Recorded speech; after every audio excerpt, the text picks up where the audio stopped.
اللہ کے بندے اللہ کے آگے سجدہ کرنے لگے، اللہ کے بندے شرک سے بچ جائیں، اللہ کے بندے شیطان کے راستے سے بچ جائیں۔ میرے نبی کو کیا ملتا تھا؟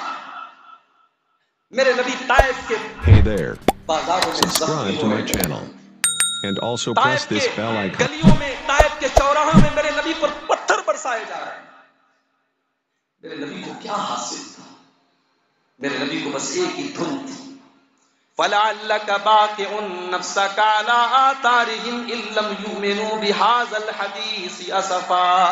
اے نبی، آپ کو لوگوں کے ایمان لانے کی اتنی چنتا ہے کہ کہیں آپ لوگوں کے ایمان لانے کی فکر میں اپنے آپ کو ہلاک نہ کر لیں، ختم نہ کر لیں۔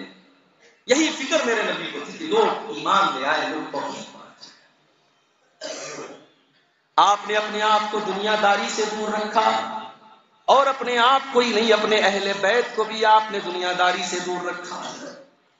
کیسی زندگی آپ نے گزاری؟ ذرا سیرت کی کتابیں اٹھا کر کے دیکھو میرے بھائیوں، میری ماؤں بہنوں۔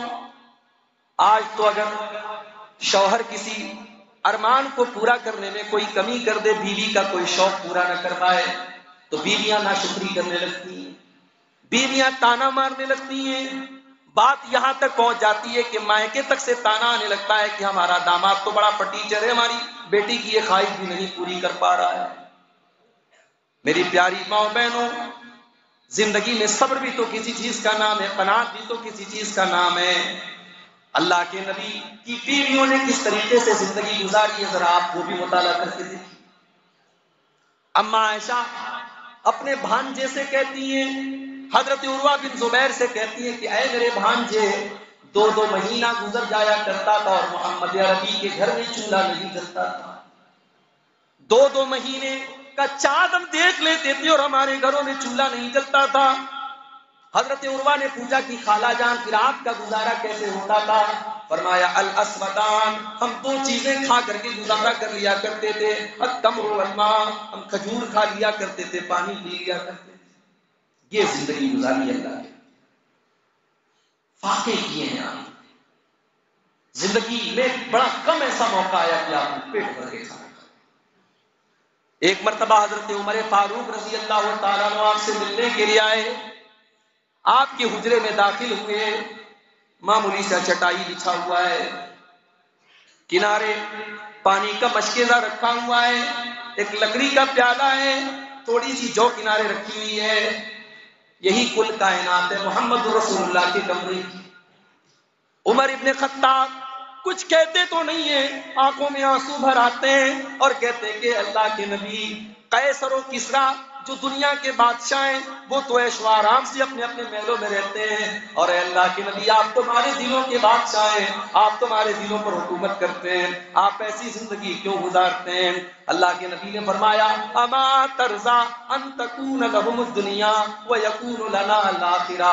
اے عمر، کیا تم نہیں چاہتے کہ قیصر و کسریٰ کو تو دنیا مل جائے اور تمہارے نبی کو آخرت کی نعمتیں مل جائیں؟ یہ کارنامہ تھا۔ دنیا سے نظریں ہٹا کر کے اللہ کے نبی نے آخرت کی نعمتوں پر لوگوں کی توجہ ڈالی تھی اور آخرت کا خوف لوگوں کے لیے۔ میرے پیارے ساتھیوں، اس نبی کا ایک مقصد یہ بھی تھا، وہ دنیا پرستی سے ہٹا کر کے فکر آخرت پیدا کرنے کے لیے آئے تھے، اور ایسی انہوں نے سوچ بنا دی صحابہ کی، اپنا سب کچھ قربان کر کے بھی صحابہ اپنے آپ کو فائدے میں سوچا کرتے تھے، اپنے آپ کو گھاٹے میں نہیں سوچتے تھے۔ حضرت صہیب رومی کو دیکھو، یہ روم سے آئے ہوئے ہیں، مکہ کے اندر رہتے ہیں، یہی پلتے بڑھتے ہیں، یہی کاروبار کرتے ہیں، پیسہ کماتے ہیں، اچھا بزنس سیٹ اپ کر لیتے ہیں، اچھی انکم ہونے لگتی ہے، پیارے نبی کے اوپر ایمان لاتے ہیں۔ اللہ کے پیارے نبی جب مدینہ چلے جاتے ہیں، صہیب رومی رضی اللہ تعالیٰ عنہ بھی کچھ دنوں کے بعد مدینہ جانے کا ارادہ کرتے ہیں، اپنے سارے مال کو اکٹھا کرتے ہیں اور اونٹ کے اوپر سوار ہوتے ہیں اور مدینہ جانے کا ارادہ کرتے ہیں۔ مکہ والے ان کے اونٹ کی نکیل پکڑ لیتے، کہاں جا رہے ہو؟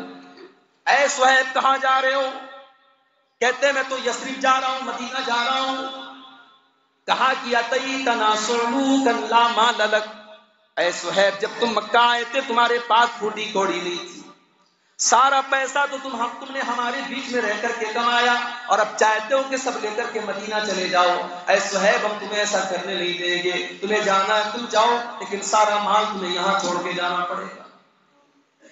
وہ لوگوں کیا ذہنیت بنائی اللہ کے نبی نے.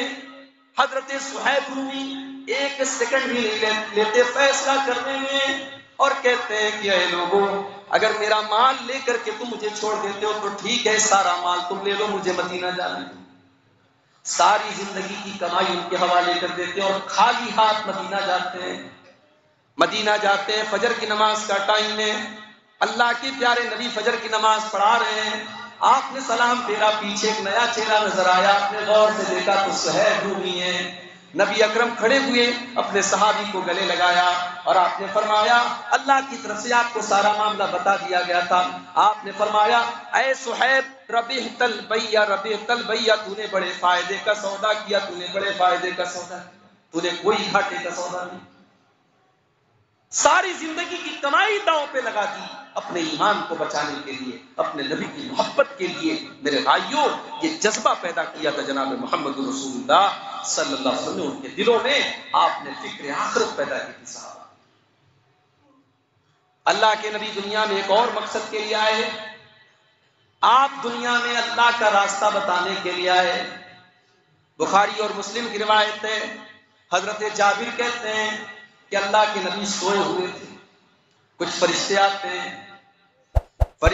ہیں, ایک فرشتہ کہتا ہے کہ شاید یہ سو رہے ہیں, دوسرا کہتا ہے نہیں سو نہیں رہے, ان العین نائمۃ, ان کی آنکھیں سو رہی ہیں, والقلب یقظان, لیکن دل جاگ رہا ہے.